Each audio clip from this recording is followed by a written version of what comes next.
What is going on, everybody? Welcome back to the Nerdy Mark channel. I'm of course Sid the Nerdy Mark, and welcome back to another episode of What's Your Fantasy. Now, originally I was supposed to do a collaboration with Armbar Audio for this month's What's Your Fantasy. However, our schedules did not align, so those plans fell through. Hopefully we will try to do it this month, but in the meantime you should go head over to their channel after you watch this video and watch their latest interview with Space Jesus Billy Starks. It was really good. John interviewed her and he did a great job asking some really good questions, and of course Ms. Starks had some really nice answers. And yeah, I mean, it was a good time. I really enjoyed listening to that interview. This time, what I thought I'd do is make it a true What's Your Fantasy, because I went on social media and asked you guys what are some what-if scenarios that you guys would like to see in the world of wrestling.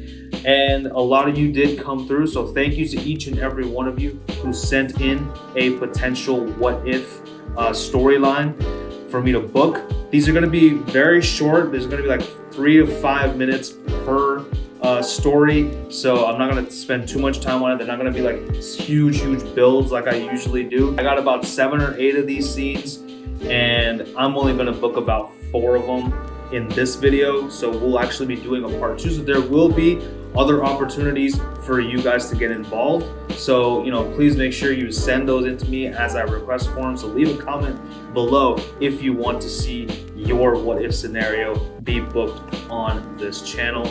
But with that being said, let's book your fantasies.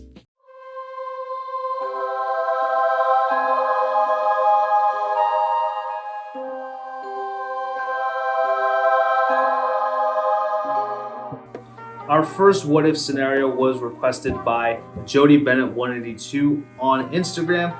They asked, what if Roman Reigns was not the tribal chief? Now, I really like the tribal chief gimmick. I think it is perfect for Roman. Everyone wanted him to be a heel, so there you go, he's a heel. And he's more in touch with his Samoan roots, which is great. Although, it did come a little bit at the cost of another great character, The Fiend.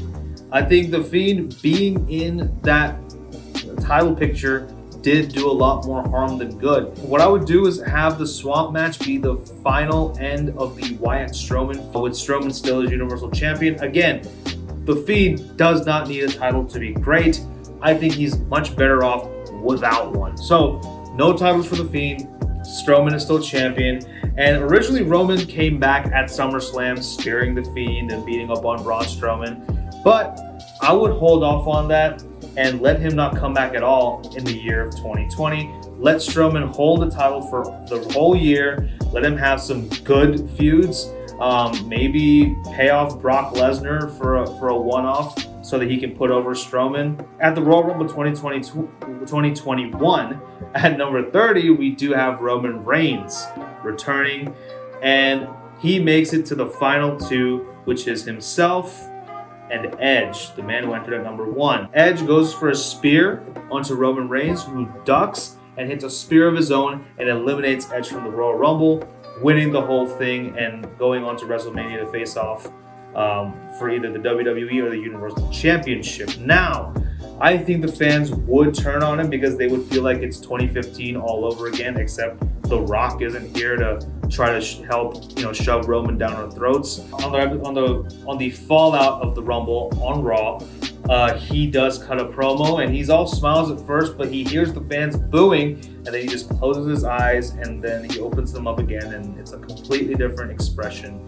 And he basically cuts a heel promo, basically saying that I did everything for all of you, but none of you ever had my back. The only time y'all cared about me was when I was sick and I had to take some time off to beat leukemia. That's the only time you guys ever had my support. But everything I've done for you meant absolutely nothing. Well, that's fine. Because now you want to boo me? I'm going to give you something to boo. Later on, I would actually have him spear Matt Riddle during his match, and that we have that match at Fastlane, or no, at Elimination Chamber, sorry. He beats Matt Riddle, kind of cementing his heel turn there because everyone loves Matt Riddle. And right now, everybody hates Roman Reigns. Again, actually at Elimination Chamber, have Braun Strowman fight Daniel Bryan instead of Roman Reigns fighting Daniel Bryan. It's a good David Goliath versus Goliath match.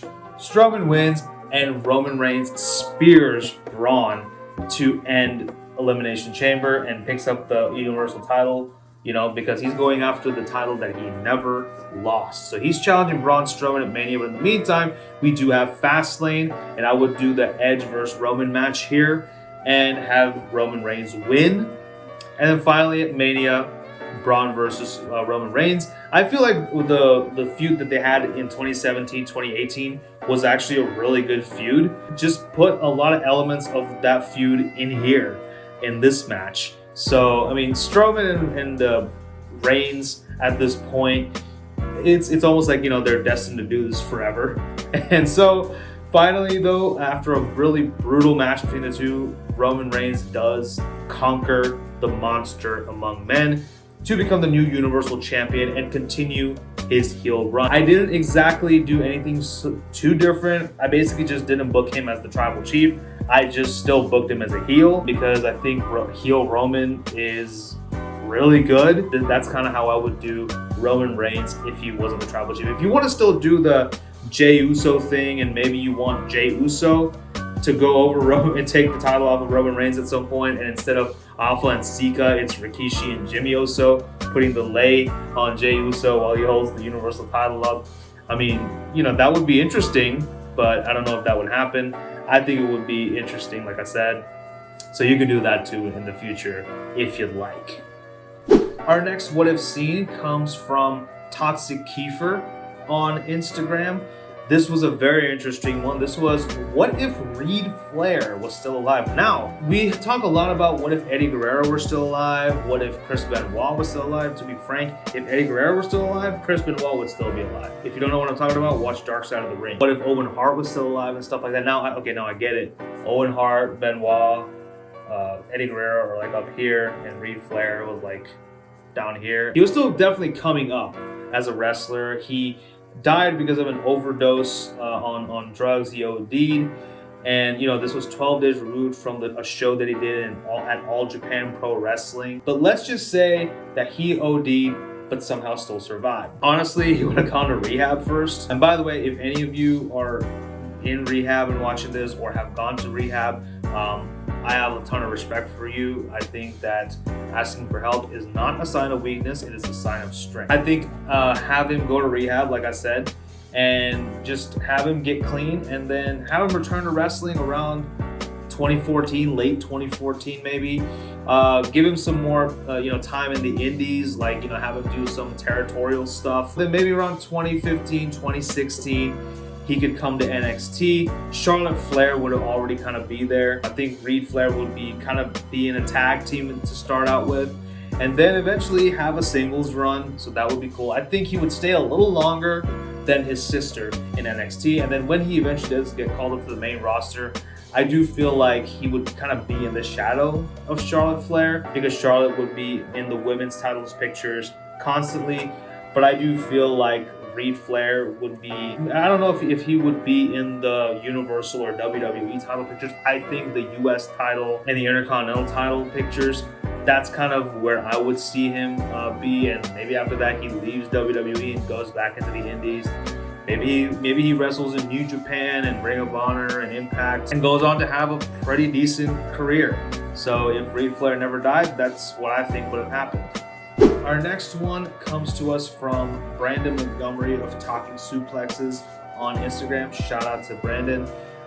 He asked, what if The Rock never left for Hollywood? Now, I'm going to be honest with you, this was a little bit harder for me to book than I thought. But Brandon, I do hope I did it justice. Now, The Rock's first movie appearance was in The Mummy Returns back in 2001.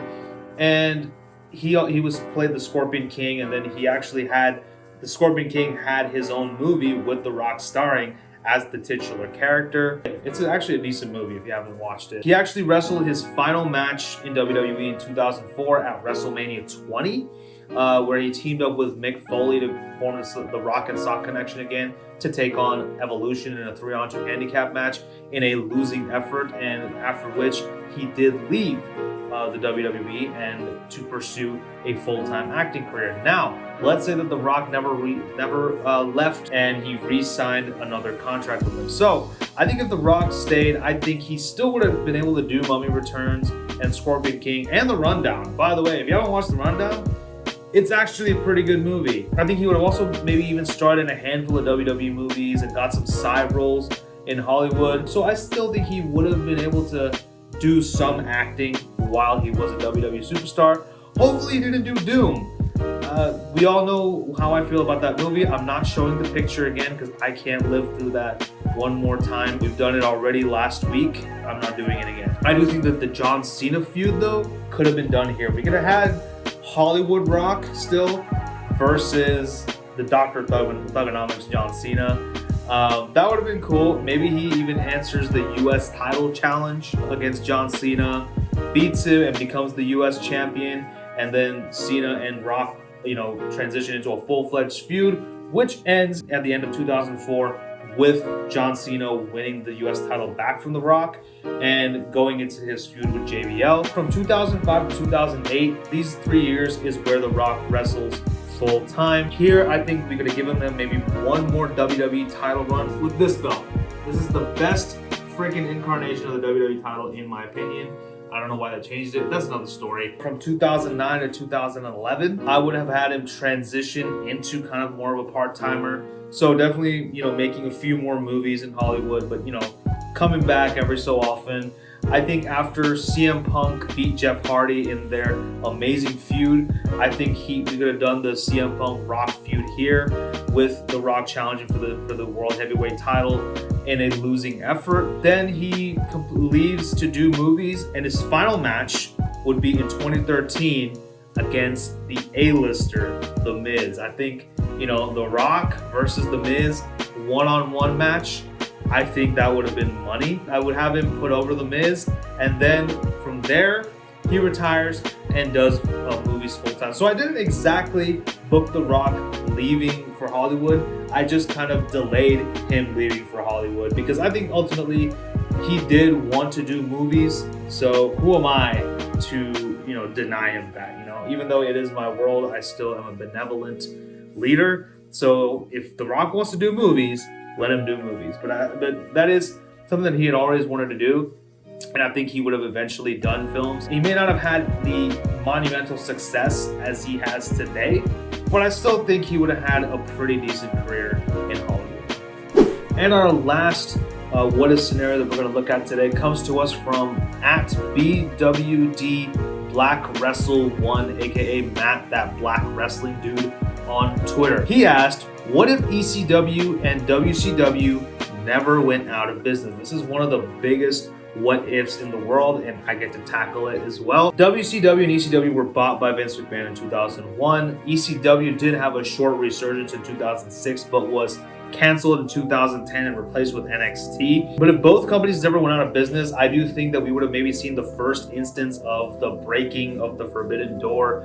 I think WCW, ECW, WWE would have become like the big three of pro wrestling. And I feel like they would have formed some sort of partnership with one another, being independent entities, but still having a bit of a partnership, having wrestlers from one company going to another, like what we're seeing today. For example, AEW wrestlers showing up in Impact and Ring of Honor and GCW. We would have still had that at that point, WWE wrestlers showing up on WCW and ECW, and vice versa. I think we would have gotten a lot of dream matches. We could have gotten matches like finally Sting versus Taker could have happened. We could have gotten NWO versus DX, Hogan versus Austin, WWE versus WCW versus ECW in a Survivor Series match, kind of like what they did in 2019 with Raw versus SmackDown versus NXT. But companies like Impact, Ring of Honor, GCW, even AEW probably would either not exist or not be nearly as big as they are today. NXT wouldn't be a thing, and we would still have FCW, and that could have probably acted as a feeding system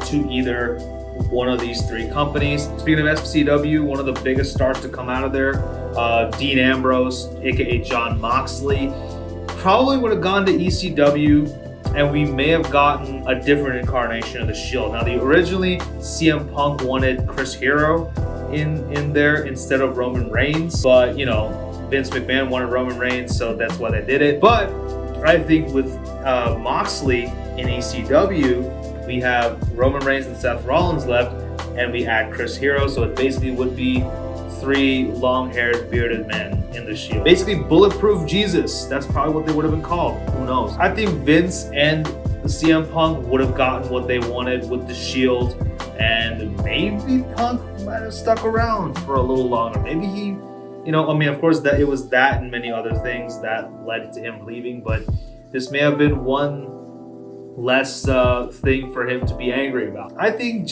that's just something that could have happened if WCW and ECW never went out of business.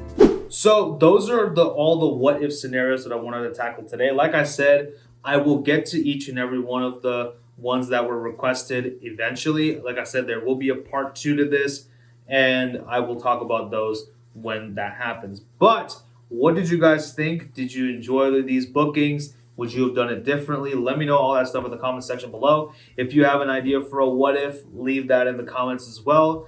And of course, as always, do not forget to like, share, and subscribe. Follow me on social media. Tell your friends about the Nerdy Mark. Make sure you hit that bell so that you're notified every time I upload a brand new video. With that being said, thank you for watching. Thank you so much for your support. I love each and every one of you.